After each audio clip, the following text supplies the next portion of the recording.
After weeks of controversy and a compromise, it appears Congresswoman Bordallo has backed off her initial plans of including H.R. 4402 as an amendment to the proposed FY 2015 National Defense Authorization Act that went up for a markup before the House Armed Services Committee today. I'm actually very pleased that she had listened to the people of Guam, the community. So that was a good thing. H.R. 4402, as you recall, would designate a surface danger zone over the National Wildlife Refuge at Ritidian in anticipation of a proposed live fire training range complex at Northwest Field for the Marine Corps. Lawmakers like Speaker Judy Wampat expressed concerns with the bill. This week, she asked Bordallo to withdraw the legislation until after public meetings were held on the draft supplemental environmental impact statement, which start next week. The fear I had was that had it gone into the NDAA, then it becomes a must-enact law, and that it would be very difficult to pull back later on. You're going to have to wait until next year maybe to introduce, another bill to amend it, to remove it. And that surely is not going to look good on us if we did that, because by passing the NDAA, it's really a must-enact law.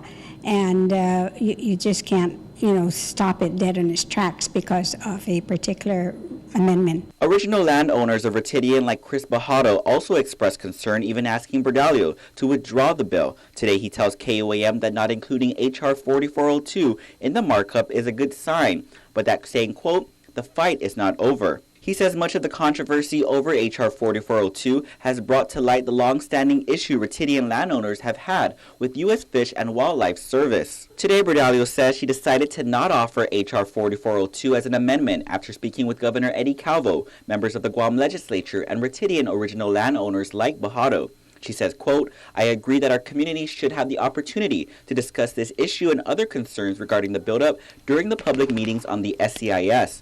I look forward to the upcoming hearings and will continue to work with our local leaders and all stakeholders as we move forward in the process, end quote. I think now what we need to do really is concentrate on the SCIS. We need to read it, analyze it, provide most definitely comments. The next step, I think, also aside from reading and writing comments, is to meet with the original landowners to talk with them and see, what are some, not so much only their concerns, because I think we know what they are, but the possibilities in terms of what, recommendations they have.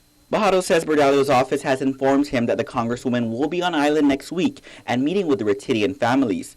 Meanwhile, it remains to be seen what it means for H.R. 4402. As we reported, Bordallo had called the bill a placeholder to keep our federal partners honest during the process, saying it may not be needed as the Navy and Fish and Wildlife were in negotiations on the issue.